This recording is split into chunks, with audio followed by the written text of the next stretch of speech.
You who think church is outdated and church is dull and church is boring, but the world is more fun, all you're doing is getting sucked.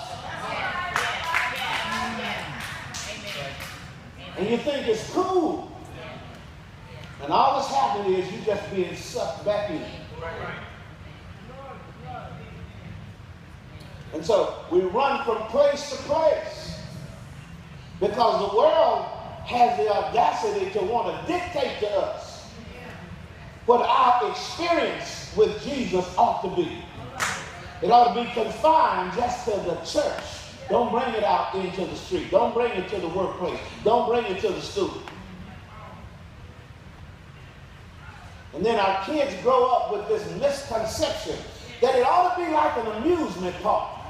It ought to be fun. It ought to be, we shouldn't be, why y'all just got to sit there and listen? That's dull. That's boring. Well, they don't tell you that in the classroom. You don't get up and scream and holler all the way through sporting events. At some point, they want you to sit down and hush. Don't they? When your team is going to the goal line,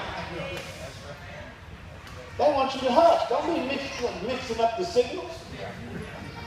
Now, it's when the other team is down there about to cross, then they want you to scream and holler.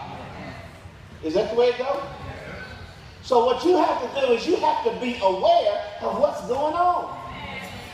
There is this sucking to suck you out of the house of God, which the Bible says it's only when you're planted in the house that you'll flourish.